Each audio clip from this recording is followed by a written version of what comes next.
can't touch this. You can't touch this. Olá pessoal, tudo bem? Como nós não gravamos então, né, ou melhor dizendo, eu não gravei para vocês explicação dos temas dessa semana, porque eu já tinha aula sobre isso, né, sobre os temas do PET 2, eu vou gravar para vocês as correções então aqui das nossas semanas. Eu imagino que dividindo seja mais fácil, né, por semana. Então vamos lá, a semana 1, o nosso tema é a emergência da filosofia, certo? Vamos lá então na questão 1 da semana 1. Vamos lá, eu deixei aqui algumas marcações e depois eu explico para vocês o que elas querem dizer. O aparecimento da polis, situada entre os séculos 8 e 7 a.C., constitui na história do pensamento grego um acontecimento decisivo, né? Então a coisa mais importante que você precisa guardar dessa frase é o aparecimento da polis e é um acontecimento decisivo, certo? Certamente, no plano intelectual, como no domínio das instituições, a vida social e as relações entre os homens tomam uma forma nova, cuja originalidade foi plenamente sentida pelos gregos, manifestando-se no surgimento da filosofia. Então, nessa segunda parte, o que você precisa guardar é que a vida social e a relação entre os homens tomaram uma nova forma e se manifestaram através dessa nova forma no surgimento da filosofia. Muito bem, então vamos ver aqui, né, esse texto é do Jean-Pierre Vernant, As Origens do Pensamento Grego, um clássico. Segundo Vernant, um dos fatores do surgimento da filosofia na Grécia Antiga foi resultado do quê? Constituição do regime democrático? Não, porque ele não falou nada aqui, certo? Contato dos gregos com outros povos, também não tem nada sobre isso aqui nesse texto. Letra C. Desenvolvimento no campo das navegações, também você não vê nada falando aqui sobre isso aí, certo? Aparecimento de novas instituições religiosas, também é o caso de você não ver o Vernant comentando nada disso aqui nesse texto. Então, a letra E é o surgimento da cidade como organização social. Então, presta atenção. O aparecimento da polis é um acontecimento decisivo. Por quê? Porque a vida social e as relações entre os homens tomam uma forma nova dentro dessa polis, né? Que você se lembra, era a praça pública, onde as pessoas se encontravam para debater. Então, esse acontecimento decisivo na polis, que transforma de uma forma nova a vida social e a relação entre os homens, se manifesta no surgimento da filosofia. Portanto, a resposta correta aqui é a letra E, né? Vamos marcar aqui. Letra E. Número 2. Observe o texto a seguir sobre a gênese, ou seja, a origem do pensamento filosófico. Com a filosofia, um novo critério de verdade se impunha. Impunha quer dizer se colocava, né? Que é o critério da logicidade. Sempre que aparecer, né, esse sufixo aqui no português, o dade, né, é qualidade de algo, né? Então, logicidade, qualidade de algo que é lógico. Verdade, né, qualidade do que é verídico. Então, verdade é aquilo que concorda com as leis do logos. E logos é compreendido como pensamento ou razão. É a razão que nos dá a garantia da verdade, porque o real é racional. Esse texto aqui do professor Tiago Lara, né, com quem eu tive a oportunidade de conversar várias vezes, um professor muito legal, muito bom professor, e também um bom filósofo.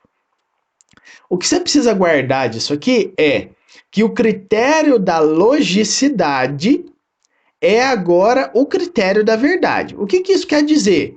Que a verdade agora ela é conhecida na Grécia pela lógica, pelo pensamento e pela razão. Por que eu disse agora? Porque antes, na mitologia, você sabe que não era assim. A verdade era revelada pelos deuses na mitologia. Vamos lá, então. Sobre a gênese ou seja, sobre a origem do pensamento filosófico, está correto afirmar que, com base aqui, né, gente, nesse textinho do professor Tiago, a evidência da verdade como crivo da racionalidade tem resposta no mito. Não tem resposta no mito. B. O critério da logicidade está presente na adesão à crença e ao mito. Não. Por quê? Porque é a lógica, ao pensamento, a razão. C. A gênese do pensar filosófico e a inspiração criadoras de sentidos consistem na fantasia. Não, fantasia é algo imaginado, suposto, né? Não é questão lógica. D. A origem do pensamento filosófico surge entre os gregos no século VI a.C., na busca por explicação do sobrenatural com a força do divino. Tá vendo? Tá tudo certo até aqui, mas não com a força do divino, mas sim com a força da razão e da lógica, certo? Então a letra E é a correta.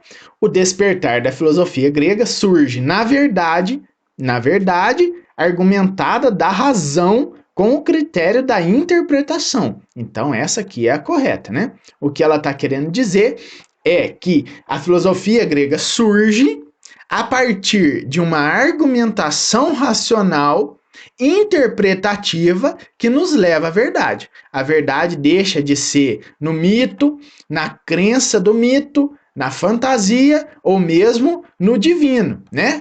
Na religião. Passa a ser agora na compreensão filosófica, racional e interpretativa das verdades que surgem no mundo. Vamos lá na letra, agora no número 3.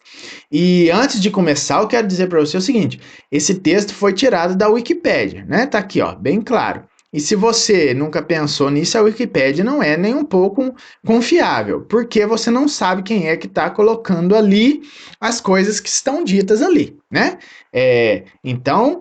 Olha, não quero ir lá. Então, olha só, né? O autor do PET tinha grande possibilidade de buscar em outros lugares um comentário sobre esse tipo, mas é muito mais fácil buscar na Wikipédia, né? Infelizmente, uma atividade de má qualidade. Vamos ler o que está falando lá então. Filosofia, literalmente amor pela sabedoria, é o estudo das questões gerais e fundamentais relacionadas com a natureza da existência humana, do conhecimento, da verdade, dos valores morais e estéticos, da mente, da linguagem, bem como do universo em sua totalidade. É uma definição muito breve e bastante superficial do que é filosofia. O termo foi cunhado, quer dizer, foi estabelecido, né, foi inventado por Pitágoras, que você conhece lá da matemática, e que era também filósofo.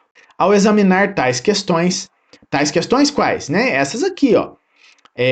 Questões gerais e fundamentais da natureza da existência humana, do conhecimento, da verdade, são essas questões fundamentais. A filosofia se distingue da mitologia e da religião por sua ênfase em argumentação racional. Ela não busca mais as verdades com base no mito, né, nem na religião. Por outro lado, diferencia-se também das pesquisas científicas por geralmente não recorrer a procedimentos empíricos em suas investigações. O que quer dizer que, se a filosofia também não é mito e não é religião, que é o que está falando aqui, ela também não é a ciência exata que nós estamos acostumados a ver desde a modernidade, né? Em que você pega dois frascos, mistura o conteúdo dos dois frascos e aquilo você consegue ver um novo conteúdo. E em filosofia as coisas não são assim. Você não tem como fazer um procedimento empírico sobre isso. Você não tem como fazer uma investigação científica repetitiva sobre ela. O motivo você pode conferir nesse vídeo aqui que eu estou sugerindo para você, certo? Entre seus métodos estão a argumentação racional, a análise dos conceitos, né, conceitual, a dialética, que é uma questão, antigamente era chamada de dialética, era o diálogo mesmo, hoje em dia é uma proposta de tese, antítese, síntese, né? É uma afirmação, negação, que se transforma numa nova afirmação. a hermenêutica, ou seja, a interpretação dos estudos, a fenomenologia, que é algo complicado de explicar rapidinho, as experiências de pensamento e outros métodos investigativos a priori, ou seja, investigativos sem o uso da experiência. A filosofia é o saber mais abrangente, na medida em que se ocupa com os grandes temas da humanidade. A partir dela, são fundamentadas e desenvolvidas teorias, metodologias, pesquisas, projetos educacionais, bem como elabora-se, inclusive, a própria fundamentação racional das instituições do conhecimento humano, as instituições científicas, artísticas, religiosas e culturais. Então, quando você lê isso aqui na Wikipédia, você entende, por exemplo, o surgimento da palavra filosofia, entende quem que estabeleceu essa palavra, esse significado, e entende também que filosofia não é religião, não é mito, mas também não é ciência no sentido que você está acostumado, né? No sentido que nós nos acostumamos com a ciência moderna.